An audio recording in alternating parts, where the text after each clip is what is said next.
Саламатсыздарбы, Факт KG YouTube каналынын көрүүчүлөрү. 12 майга карата жаңылыктар менен таанышып алыңыздар.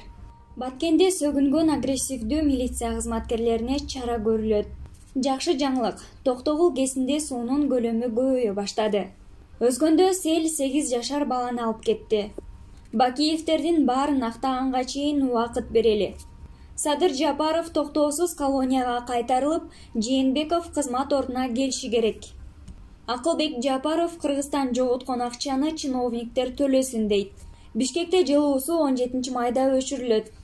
Ички иликтөө кызматы оор жүк ташуучу 3 автоунааны тажик номуру менен узатып бара жаткан милиция кызматкерлеринин жүрүм-туруму боюнча тергөө ишин баштады. Бул тууралуу Баткен облусунун ички иштер башкармалыгынан билдиришти. Иликтөөнүн жыйынтыгы боюнча милиция кызматкерлерине тартиптик чаралар көрүлөт.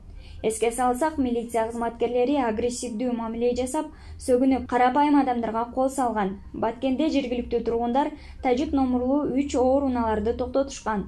Чоң жүк ташуучу унааларды жергиликтүү милиция коштоп жүргөн. Аймакта жергиликтүү активисттер топ түзүшүп, Тажикстанга товарларды ташып кирүүгө жол бербөө үчүн чек араны кайтарып турушат. 12 майга карата Токтогул суу сактагычындагы суунун көлөмү 9 миллиард 454 миллион куб метрди түзүүдө. Бул тууралуу электр станциялары билдирди. Ушул тапта суунун агып келиши секундасына 1204 куб метрди түзсө, агып чыккан суунун көлөмү 255 куб метрге жетүүдө. Өзгөн районунда сел 8 жаштагы баланы алып кетти. Ал ооруканада көз жумган. Бул тууралуу Өзгөчө кырдаалдар министрлигинин басма сөз кызматы билдирди. Маалыматка ылайык 11 майда нөшөрлөп жааган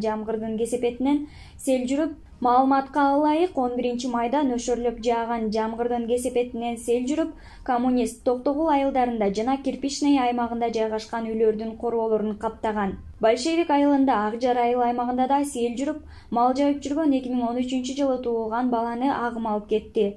Кийинчерээк аны туугандары табышкан, бирок ал ооруканада көз жумган. Жогорку кеңештин депутаты Дастан Бекешев Кумтөр Голд компания жана качкын президент Курманбек Бакиевдин бир тууганы Каныбекке байланыштуу соттордун чечимдери боюнча пикирин билдирди. Кумтөр боюнча соттун чечими көпчүлүккө жакты. Бирок көпчүлүгү башка учурларда соттор мындай тездик менен чечим чыгарбаарын ойлошкон. Бул чечимди сот чыгарган эмес. Ушундай эле жагдай Курманбек Бакиевдин бир туугандарына байланыштуу деп жазган Бекешев социалдык тармактагы баракчасына. Бардыгы үчүн бир адам жооп берет. Ал жаңы гана жумушун баштады. Ага Бакиевтердин баарын актаганга чейин убакыт берели. Эгерде эл суранса, анда Бакиевтерге кайтып келүүгө уруксат берилиши мүмкүн деген сөздөрдү эсиңиздерден чыгарбаңыздар, деди депутат. Конституциялык соттун мурунку судьясы Клара Сооронкулова Жеңиш Молдохматовго коюлган айыптар боюнча пикирин билдирди. Жеңиш Молдохматовго козголгон кылмыш иши өзгөртүлдү.